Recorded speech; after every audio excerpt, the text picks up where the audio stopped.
Wow. Hello, Hello, I'm Yana. and I'm Alex, and we're here to talk about a thing called copyright. It's a set of laws that far extend their scope and their purpose, and a set of laws that can bring the end of culture as we know it. So let's start off with 3 short anecdotes. That would be you. Say you just reply to an email. You click reply and you copy the text of the original sender into your email. But hey, you don't have the author's permission. That is an unauthorized copy right there. You do Bart Simpson while talking on the phone. That means you made a derivative work without the author's permission. Or say you're getting a tattoo of Tom and Jerry. That is also an unauthorized reproduction of a copyrighted work and also potentially an unauthorized public exposure. So what do all these have in common? They're all illegal, but not in the cute and fun way like you had a beer but you weren't 18 illegal. Illegal in the way that you can be sued for hundreds of thousands of euros for copyright infringement. Basically, you are now a pirate. And that's because of excessively strong copyright laws. But since you're in this conundrum anyway, you might as well try and find out how it is that this has become possible nowadays. Take it These away. same movies you see in the theater, I got them on DVD and they're free. Free. Free, Free. I'll be honest, they're illegally downloaded. but they're free. Yeah, okay, I'll take them. Can I take 2? Sure, you can take 2, but there's a catch. If you take these movies, this nice woman right here loses her job. Yeah, I don't know her. No. Yeah, these are illegally downloaded movies. And because of that, people like her are losing their jobs. You're making this so literal. I mean, is this really? Yeah, there's a consequence to all this stuff. I'm gonna take them. You are? Yeah. Why? Because you have no soul? All right, so copyright or no soul. And these are very convincing arguments, actually, and they go like this. So copyright is a moral duty to protect artists, their works, their jobs, and so on. Copyright as a form of property, as a monetary incentive, and also as exclusive control over all copies. Because otherwise, how would these people make a living, right? These are all rather compelling arguments that we would normally tend to agree with. However, you have just been sued for doodling Bart Simpson. Property is infinite, you own it forever, and it's inviolable. Nobody can trespass it. On the other side, copyright is for a limited period of time, and furthermore, people can use it without your consent in many ways, like parody or criticism. So copyright is not actually a right or a form of property, but more of a privilege. Now, when this limited span of time expires, your work falls into the public domain. That means everyone can take bits and pieces of it to create something new, just like you did with Bart Simpson. The ultimate goal of copyright is the enrichment of the public domain, a richer realm of culture, if you will. In a nutshell, copyright is for a limited period of time. It's not property, it's a privilege, and it's not for you, the author alone, but for the whole world to benefit from. Well, that's in theory, because in reality, you've just been sued for doodling Bart. Want more weird examples? We've got them. Say you go to Paris and visit the Eiffel Tower, to Brussels and see the Atomium. If you take a picture of any of these landmarks at night, you are violating copyright because the lighting designs over these landmarks are copywritten. Museums are not allowed to display letters from the First World War. So there are a number of letters which we call orphan works, and all of these works are protected under law until 2038, I think. See, the problem with copyright policies is they all originate with this one fear. The fear that new technologies risk to endanger, to threaten, to even destroy existing business models. And their solution is stricter control for authors, for distributors, for producers, so they can continue to create. So here's an industry that relies on control as an incentive to create. That sounds strange. Let's break this argument down into 2. Number one, control. Now, any manager anywhere will tell you that too much control is a bad thing. Public domain is an uncontrollable resource. It's an immense source of inspiration to which anybody has free access. Think about a world in which there were no awesome stories with zombies and vampires. Well, you see, 95% of these awesome stories that some of you probably like would not exist if zombies and vampires were not in the public domain. 77 years ago, Walt Disney released Snow White. It's an original work, of course, but heavily based on the Brothers Grimm story, which was in the public domain. But Walt Disney's film is still under copyright until 2036. That means you can't create something new based on it, even though that is what Disney did to the Brothers Grimm story. Too much control is a bad thing.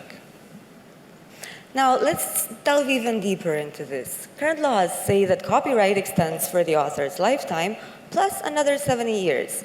That means that most works created during the 20th century are still under copyright today.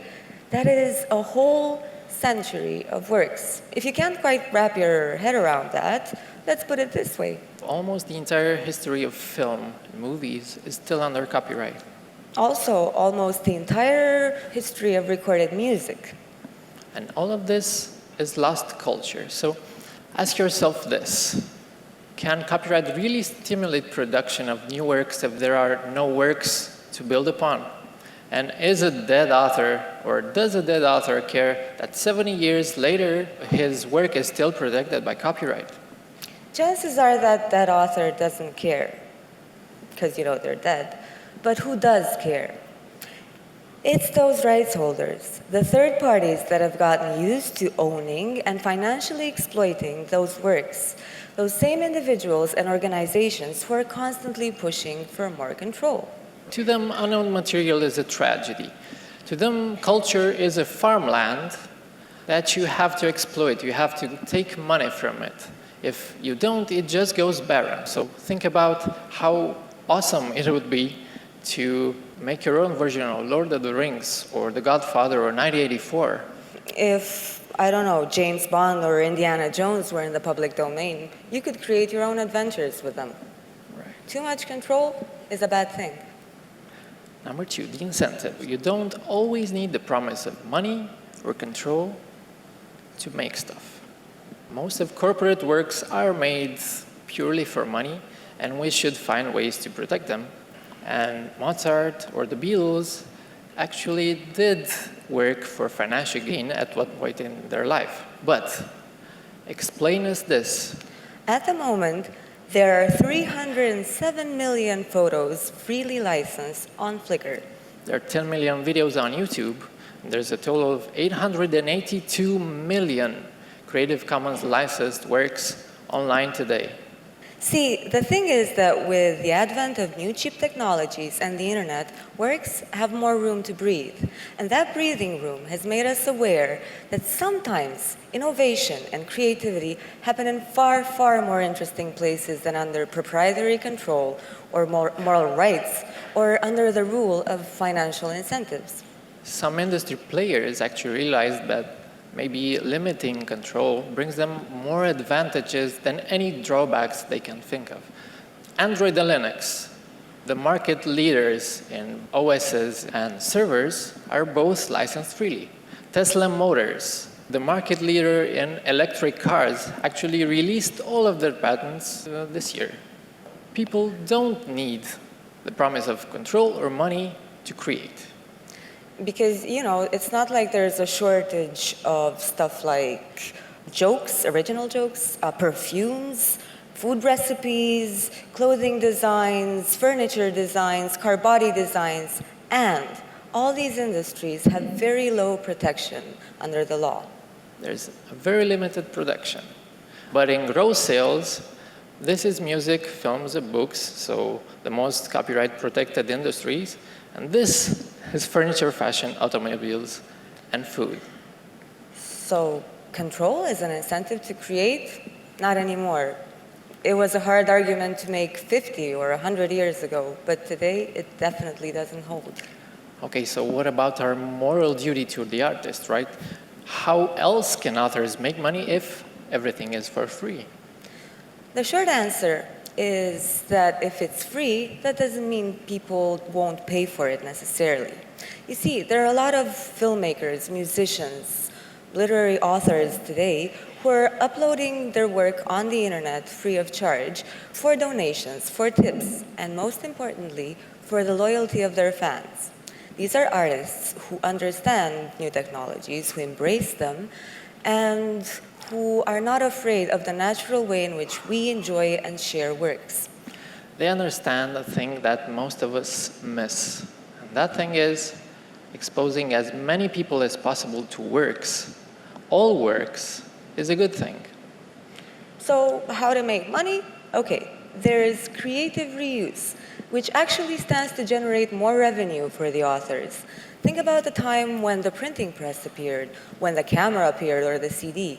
All these new technologies essentially open new channels, new venues, and new media for authors to get their works across to more people, broader audiences.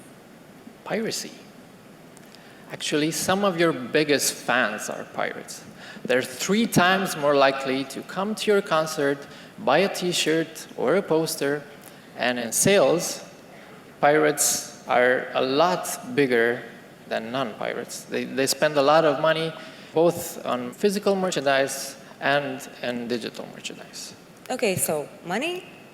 With the advent of crowdfunding platforms like Indiegogo, Kickstarter, and a lot of others, the way in which authors can make money today has changed forever. For instance, musicians can offer their albums for a lower price, but also incentivize their audiences with nice little personalized perks. Or they can create special limited edition packs that fans would be likely to pay more for. They can offer bundles. Or, as some are already doing, they can offer their works for free with this amendment that you can donate if you want to. And you'd be surprised how much money one can make if one constantly puts out good quality work. People will support you if you don't make them do it. You know what? You don't even have to trust us. You can ask artist Amanda Palmer, who has recently made $1.2 million all on her own. Here's a picture of a cat. You've come to this point. You deserve it. It's freely licensed also. All right, so copyright is a very difficult subject, and especially difficult when you don't got all the facts right. So we started a web series that tried to tackle these issues, debunk some myths, and bring all these facts to light. We've done this because we believe the debate on these issues is very important. We need an actual debate that would reach past the advocates, past the lobbyists, past the researchers, that will be balanced enough to reach the general public. You know, him, me, you, and the rest of the guys who risk getting sued for doodling Bart Simpson. Our web series is called Copy Me. You can find it online on YouTube, on Vimeo, and on the Pirate Bay. So share it, download it, Remix it. enjoy. That's it. Thank you. Thanks.